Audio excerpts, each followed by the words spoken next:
Hello viewers, তোমরা সবাই কেমন আছো? আশা করছি তোমরা সবাই ভালো আছো। আজ নিয়ে চলে এসেছি একটা এমনই ভাপা কেকের রেসিপি নিয়ে, আর আশা করছি তোমাদেরকে আজকের এই রেসিপিটা কিন্তু খুবই ভালো লাগতে চলেছে। তো চলো শুরু থেকে শেষ পর্যন্ত দেখার অনুরোধ রইল। আর তোমাদেরকে আমি বলে বোঝাতে পারবো না যে এই রেসিপিটা এতটাই সুন্দর আর এতটাই খেতে টেস্টি যে তালের সিজনে একটা বেস্ট রেসিপি। এছাড়া আমার তালের সিজনে আরও অনেক রেসিপি ছাড়া আছে, কিন্তু আমার যা মনে হয়েছে এটা সব থেকে বেস্ট হবে। তো চলো এটার জন্য কী কী উপকরণ নিয়েছি সেটা জেনে নিই। প্রথমে একটা মিক্সিং বোলে আমি 1 কাপ পরিমাণ দিয়ে দিলাম চালের আটা, 1/2 কাপ পরিমাণ গমের আটা। গমের আটাটা দিলে কি হবে জানো, এটা খুবই সুন্দরভাবে ফ্লফি হয়ে যাবে।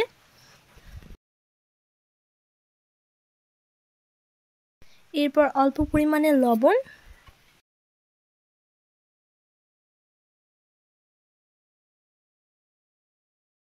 সামান্য পরিমাণ বেকিং সোডা দিয়ে দিলাম,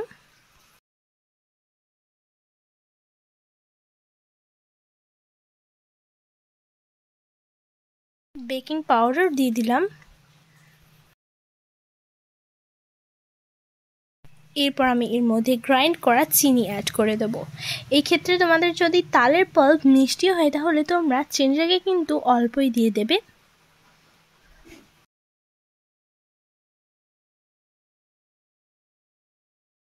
দেখো চিনিটা কিন্তু খুব সুন্দরভাবে আমি দিয়ে দিয়েছি।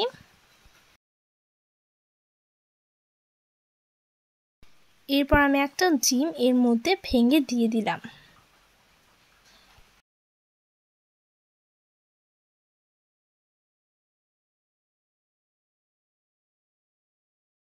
সামান্য পরিমাণ দিয়ে দিলাম তেল।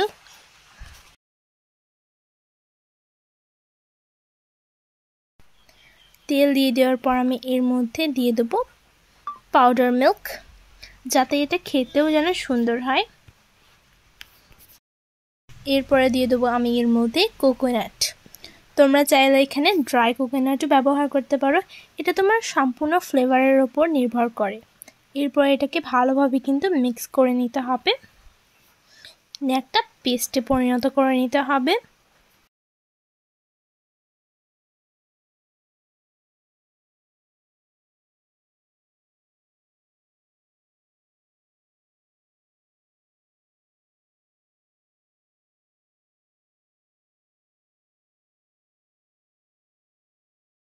পেস্টে পরিণত করার জন্য দেখো আমি এর মধ্যে দিয়ে দিলাম জল, পরিমাণ অনুযায়ী 1/2 কাপ পরিমাণ জল দিয়ে দিলাম।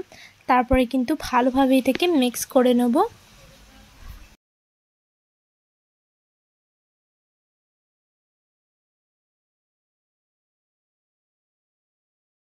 সুন্দরভাবে কিন্তু এটাকে একবার ভালোভাবে মিক্স করে নেব। মিক্স করার পর আমি এখানে 3 বড় চামচের মতো দিয়ে দেবো তালের পাল্প।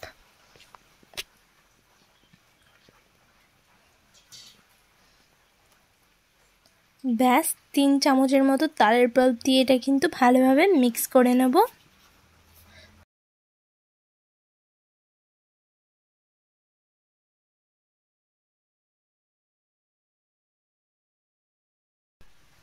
এরপরে তালের পাল্পের সঙ্গে দেখো আমি এটাকে দুর্দান্তভাবে মিক্স করে নেব।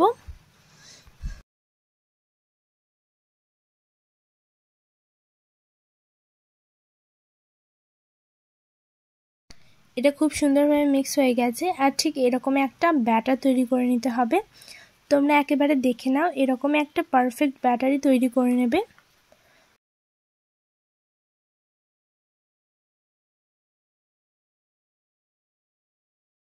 তো এটা ভালোভাবে মিক্স করতে করতে এটা খুব সুন্দরভাবে দেখবে মিক্স হয়ে যাবে।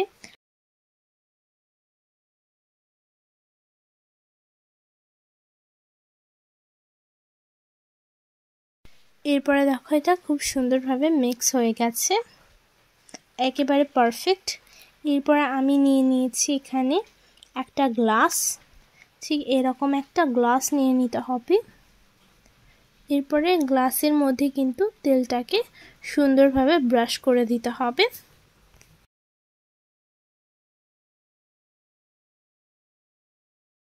তেলটাকে খুব সুন্দরভাবে ভালোভাবে ব্রাশ করে নিয়েছি।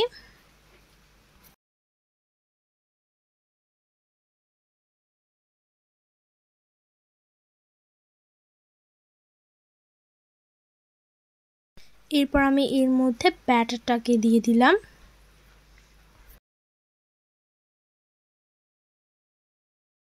ভালোভাবে দেখো আমি পুরো ব্যাটারটাকে কিন্তু এর মধ্যে দিয়ে দিয়েছি। এরপর এটাকে ড্যাপ ড্যাপ করে নিতে হবে যাতে এর মধ্যে কোনো বাবলস না থাকে। তো এরপরে এর উপরে আমি দিয়ে দেবো নারকেল কুচি।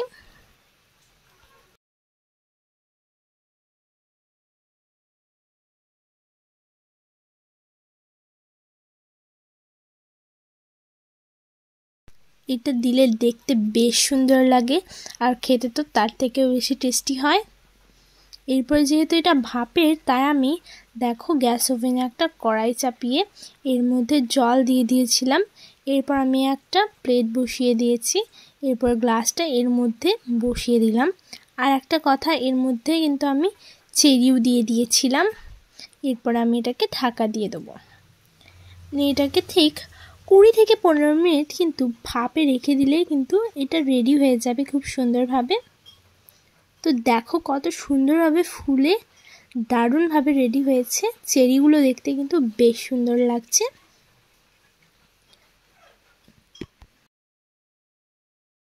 এরপরে যখন এটা খুব সুন্দরভাবে ঠান্ডা হয়ে যাবে তখন কিন্তু আমি এটাকে মোল্ড আউট করে নেব। এরকমভাবে একবার শুধু আমি হাতে করে প্রেস করে দিলাম। এরকমভাবে কিন্তু আমি ভালোভাবে প্রেস করে দিচ্ছি আর দেখো খুব সুন্দরভাবে কিন্তু এটা উঠেও গেল। তাহলে দেখো কতটা পরিমাণ পারফেক্টভাবে রেডি হয়েছে। এরপরে আমি এটাকে কিন্তু খুব সুন্দরভাবে পিস পিস করে কেটে নেব। তো চলো এরপর কেটে নিই। তো এরকমভাবে কিন্তু আমি পিস পিস করে কেটে নেব। আর দেখো শুধু কতটা পরিমাণ ফ্লাফি হয়েছে দেখে নিশ্চয়ই বুঝতেই পারছো। একেবারে দুর্দান্ত হয়েছে এটা।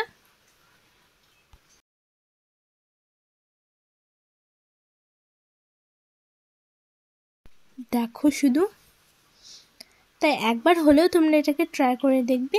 খুবই সহজ এবং কম উপকরণে যদি রেডি হয় তাহলে এটা একটা বেস্ট রেসিপি যেটা খুবই কম খরচে এবং খুবই কম উপকরণে রেডি হয়ে যায়। তো আশা করছি তোমাদেরকে আজকের এই রেসিপিটা খুবই ভালো লেগেছে। যদি ভালো লেগে থাকে তাহলে ভিডিওটাকে একটা লাইক করে দেবে, কমেন্ট করে দেবে এবং পাশে একটা সাবস্ক্রাইবারের বাটন আছে সেটা অবশ্যই ক্লিক করে দেবে আমার নিত্য নতুন ভিডিও সর্বপ্রথম পাওয়ার জন্য। আবার দেখা হচ্ছে পরের ভিডিওটাতে।